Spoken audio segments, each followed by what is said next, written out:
Hello students, आज हम हमारी हिंदी पाठ्य पुस्तक व्याकरण से पाठ 8 विशेषण को समझेंगे। तो बच्चों, विशेषण वह शब्द होते हैं जो संज्ञा या सर्वनाम की विशेषता बताते हैं। संज्ञा और सर्वनाम हम प्रीवियस चैप्टर में अच्छे से समझ चुके हैं। संज्ञा शब्द वे शब्द होते हैं जिनको आप नाउन से भी जानते हो। इंग्लिश में आपने पढ़ा होगा, नाउन को ही संज्ञा कहते हैं। उसमें किसी व्यक्ति का नाम, वस्तु का नाम, स्थान का नाम।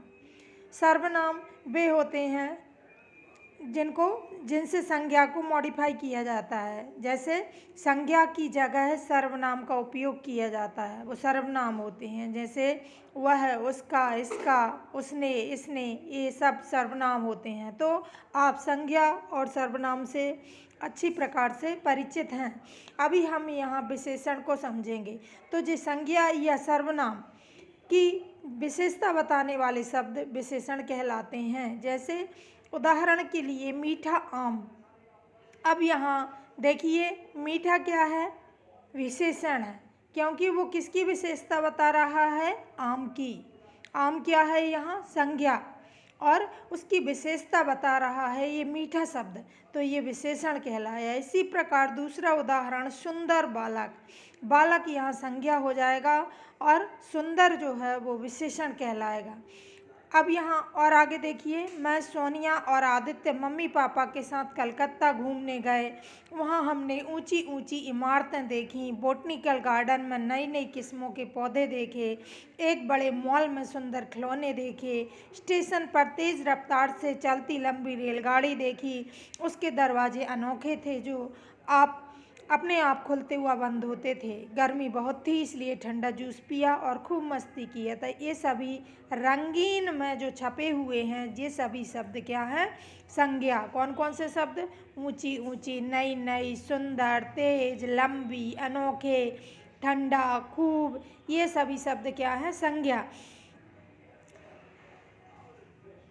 अब यहाँ खूब आदि शब्द, ये जो हमने ऊपर देखे, ये सभी संज्ञा हैं। और ये क्या है? किसी न किसी चीज़ की ये क्या बता रहे हैं? विशेषताएं बता रहे हैं। अब हम यहाँ परिभाषा हमको बहुत अच्छे से समझ में आ गई। अब हमको समझ में आ गया कि विशेषण क्या होते हैं। तो जो शब्द संज्ञा या सर्वनाम की विशेषता बताते हैं उन्हें विशेषण कहते हैं। अब यहाँ बच्चों हम विशेष्य को भी समझेंगे। विशेषण और विशेष्य क्या है? जिन संज्ञा या सर्वनाम शब्दों की विशेषता बताई जाती है उन्हें विशेष्य कहते हैं। जिन संज्ञा या सर्वनाम शब्दों की विशेषता बताई जाती है उन्हें विशेष्य कहते हैं। मान के चलिए, उदाहरण है यहाँ नई टोपी, तो नई यहाँ क्या है? विशेषण है, और टोपी क्या हो जाएगा? विशेष्य हो जाएगा, क्योंकि विशेषता किसकी बताई जा रही है? टोपी की विशेषता बताई जा रही है। अब विशेषण के भेद 4 होते हैं: गुणवाचक, संख्यावाचक, परिमाणवाचक, सार्वनामिक।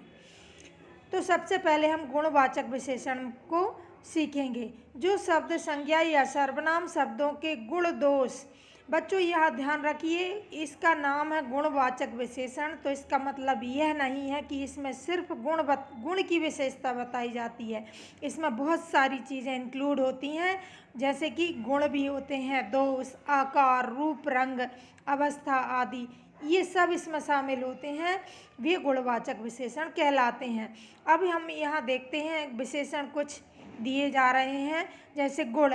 अब गुणों में गुण क्या होते हैं? जैसे अच्छा, दयालु होना भी एक गुण है, ईमानदार होना भी एक गुण है, अच्छा होना भी एक गुण है। दोष में देखते हैं, बुरा, कोई व्यक्ति बुरा है तो यह उसका दोष है, बेईमान है, धूर्त है, ये सब क्या है? दोष हैं। अब रूप रंग आप अच्छी प्रकार से जानते हैं, सुंदर, कुरूप, गोरा, काला, भूरा, लाल, नीला, हरा, पीला, ये सब रंग रूप हैं। अवस्था। अवस्था जैसे बचपन, यौवन, बीमार, वृद्ध, स्वस्थ, कमजोर, यह सब अवस्था में आते हैं। आकार में लंबा, छोटा, ऊंचा, चौड़ा, गोल, चौकोर, यह सब आकार में आते हैं। स्वाद, खट्टा, मीठा, नमकीन, कड़वा, ये सब स्वाद में आते हैं। तो गुणवाचक विशेषण वे शब्द हैं जो संज्ञा या सर्वनाम शब्दों के गुण, दोष, आकार, रंग, रूप, अवस्था आदि बताते हैं। उदाहरण के लिए, भैया मुझे लाल, नीली, पीली व हरी पेंसिलें दे दो। तो यहाँ पेंसिलों का गुण बताया है उसने, रंग रूप उसमें बताया है। किस में बताया है ये?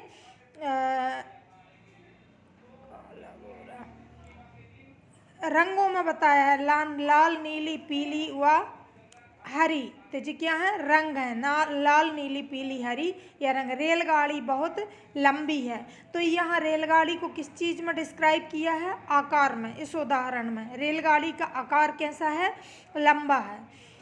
दूसरा है संख्यावाचक विशेषण, एडजेक्टिव ऑफ नंबर। जिस विशेषण शब्द से संज्ञा या सर्वनाम की संख्या का बोध हो उसे संख्यावाचक विशेषण कहते हैं। जैसे संज्ञा या सर्वनाम की संख्या, ध्यान देना बच्चों, संज्ञा या सर्वनाम की संख्या वो संख्यावाचक विशेषण है। जैसे 5 पक्षी, पक्षी क्या है यहाँ? संज्ञा। और उसके आगे जो 5 शब्द है वो क्या है? विशेषण तो है। पक्षी कितने हैं? 5 हैं। तो पक्षी की विशेषता बताइए कि वो 5 हैं, मगर वो जो विशेषण दिया गया है यहाँ 5, वो क्या है? कैसा है? संख्यावाचक है। जैसे 2 लड़के, लड़के क्या है? संज्ञा है। अब उनको संख्या में यहाँ डिस्क्राइब किया है कि वो कितने हैं? 2। और 2 क्या है? एक विशेषण है, बट उसको संख्या में दर्शाया गया है।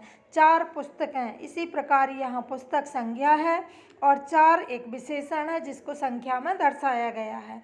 तो ये संख्यावाचक विशेषण है। डाली पर 3 पक्षी बैठे हैं। अब यहाँ पक्षी संज्ञा हो जाएगा और बच्चों जो 3 है वो विशेषण है जिसको संख्यावाचक में दर्शाया गया है। टोकरी में कुछ फल रखे हैं। अब यहाँ फल संज्ञा हो जाएगा और कुछ जो कि अनिश्चित संख्यावाचक विशेषण है, जिसकी यानी निश्चित नहीं है कि कितने रखे हैं, कुछ फल रखे हैं। तो जो कुछ है ये विशेषण है जो कि संख्या में दर्शाया गया है। अब संख्यावाचक विशेषण भी 2 प्रकार के होते हैं। एक निश्चित संख्यावाचक, जैसे कि अभी मैंने ऊपर एग्जाम्पल में बताया है, यहाँ डाली पर 3 पक्षी बैठे हैं, ये तो निश्चित संख्यावाचक है क्योंकि उनमें उनकी गिनती निश्चित है कि वो 3 है। लेकिन टोकरी में कुछ फल रखे हैं ये अनिश्चित है। निश्चित संख्यावाचक विशेषण जिन शब्दों से संज्ञा या सर्वनाम की निश्चित संख्या का बोध होता है उन्हें निश्चित संख्यावाचक विशेषण कहा जाता है। 4 लड़के 3 पुस्तकें, लड़के 4 हैं, निश्चित है। पुस्तकें 3 है, ये भी निश्चित है। अनिश्चित संख्यावाचक विशेषण, जिन शब्दों से किसी निश्चित संख्या का बोध नहीं होता उन्हें अनिश्चित संख्यावाचक विशेषण कहते हैं। जैसे कुछ लोग, अब यहाँ कितने लोग हैं ये बात अनिश्चित है, निश्चित नहीं है। कई गुब्बारे, यह भी अनिश्चित है कि गुब्बारे कितने हैं। नेक्स्ट है परिमाणवाचक विशेषण, जिन विशेषण शब्दों से संज्ञा या सर्वनाम शब्दों के मापतोल के बारे में पता चलता है उन्हें परिमाणवाचक विशेषण कहते हैं। कार में 8 लीटर पेट्रोल भर दो, मुझे 3 किलो सेब दे दो। ये इसकी नापतोल है। 8 लीटर पेट्रोल, 3 किलो सेब, ये नापतोल। अब परिमाणवाचक विशेषण के भी 2 भेद होते हैं, एक निश्चित परिमाणवाचक और दूसरा अनिश्चित परिमाणवाचक। ये विशेषण शब्द किसी वस्तु की निश्चित मात्रा का बोध कराते हैं। वे निश्चित परिमाणवाचक होते हैं। 10 मीटर कपड़ा, 2 लीटर दूध। यहाँ परिमाण यानी नापतोल की जो मात्रा है वो निश्चित है। अनिश्चित परिमाणवाचक, थोड़ा खाना, कम अनाज। अब थोड़ा खाना, कितना खाना है, निश्चित नहीं है, अनिश्चित है। कम अनाज यानी उसकी क्वांटिटी का पता नहीं है कि कितना अनाज, तो ये अनिश्चित है। अगला है अगला और आखिरी सार्वनामिक विशेषण, जो सर्वनाम शब्द विशेषण के रूप में संज्ञा से पहले आकर उनकी विशेषता बताते हैं उन्हें सार्वनामिक विशेषण कहते हैं। संज्ञा से पहले आकर। जैसे बच्चों यहाँ ध्यान देना इस उदाहरण पर, यह घोड़ा महाराणा प्रताप का है, इसका नाम चेतक है।